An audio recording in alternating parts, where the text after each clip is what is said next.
Thank you, darling. It's interesting how the truth can sometimes seem might malleable, depending upon your point of view. Like how those dime novels make you out to be something you're not? Jack, don't be starting trouble. No, he's right. They do tend to exaggerate.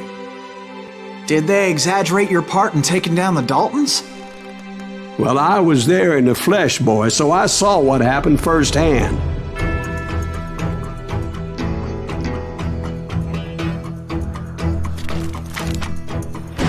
Those Daltons were lawmen once, before they all went bad, robbing banks and trains clear across the territory. Until Coffeeville, of course. I was one of the citizens who took up arms that day. Fighting on the side of right? I did my best, sir. We all did.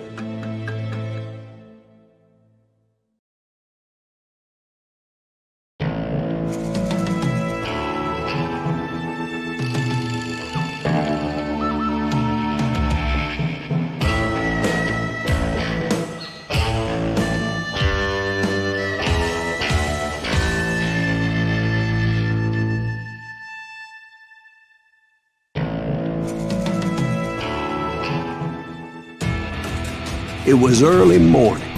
One of my friends was a local gunsmith, and he handed out firearms to anybody who'd take one. You see, the Daltons got it in their heads to rob 2 banks at the same time. 2 banks on the same damn street. Story was Bob Dalton's girl was always writing him about how he had no ambition. Well, the locals recognized the Daltons right off.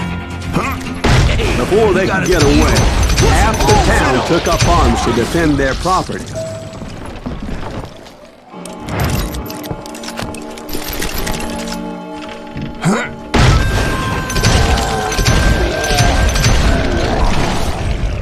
The brothers paid dearly for their stupidity, but everybody knows they had it coming. There's more to it than that.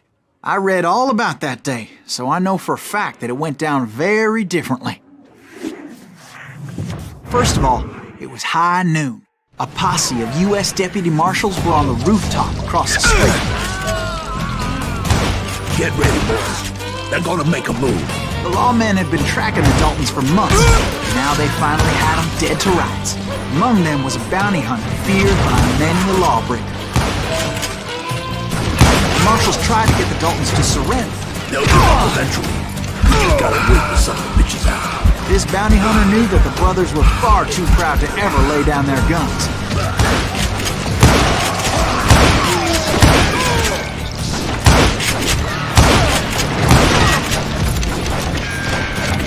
He went in there alone to confront those criminals. One of the marshals shouted, "Where are you going? Are you crazy?" Hey, where do you think you're going, dumbass? That rifle's mine. He saw a way to get around to the back of the bank. Then he figured out how to hit the Daltons from a direction they weren't expecting. A moment later, he was climbing up a steep ladder, laughing at danger as he did. It was brave men like him who risked their lives to tame this wild hunter.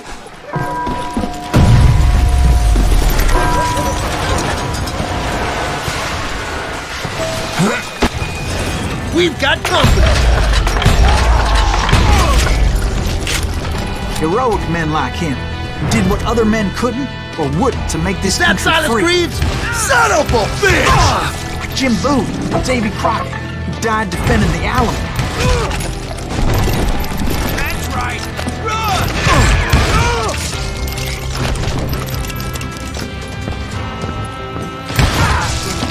One sorry son of a...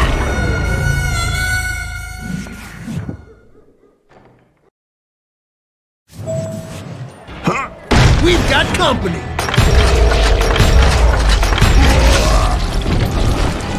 Is that Silas Greaves? Son of a bitch!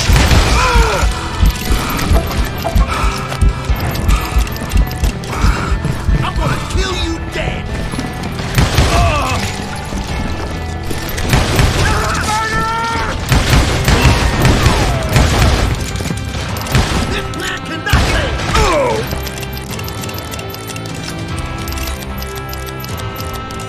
here!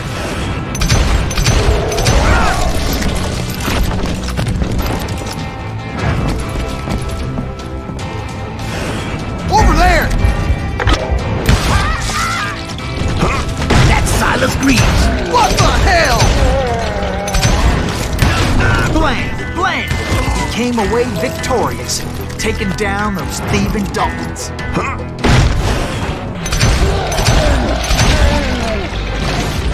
His name? Silas Greaves. And when the dust finally settled, he was the last man standing.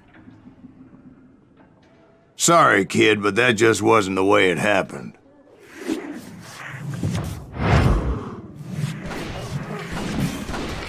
It was early evening, not high noon. The Daltons blew up a safe, and were all set to hightail it out of there. Those pathetic deputies surrounding the bank were dropping like flies.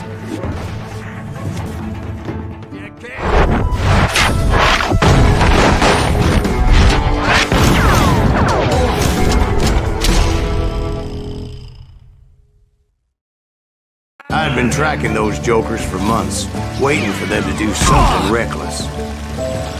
In for the kill! And finally, they did. Those stupid bastards decided to rob 2 banks at the same time in the same town where everybody knew them. But they still had friends in Coffeyville. Ain't bothering me none.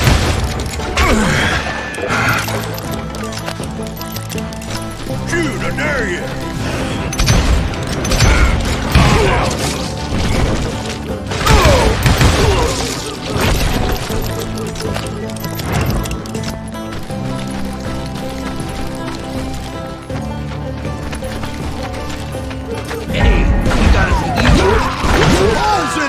Those friends came after me like a pack of wild dogs, tooth and nail.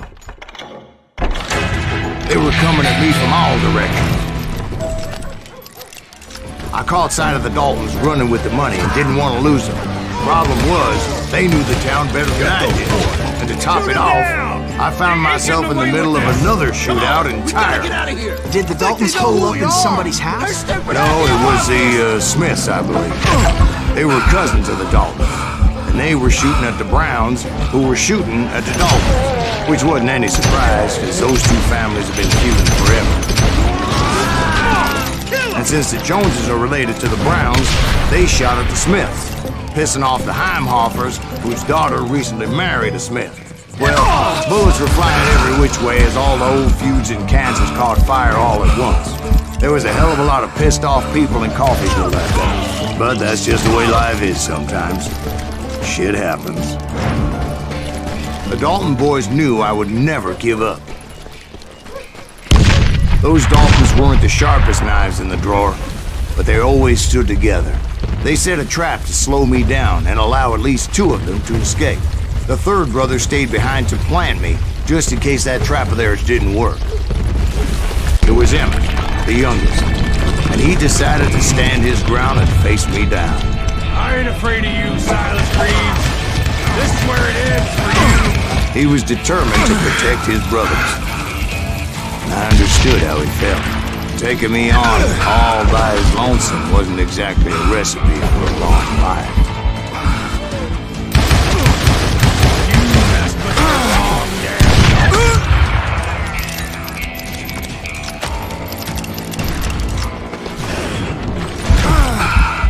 Gonna send you to the bone orchard.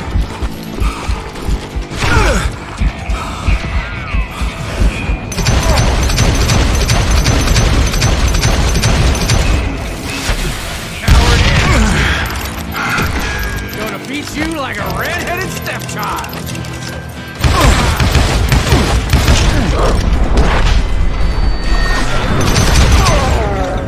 But Emmett Dalton survived the robbery in Coffeyville. He's the only Dalton who did. They say he was shot 23 times. Well, Dwight, who do you think put all those damn holes in him? But I have to admit, that boy had grit.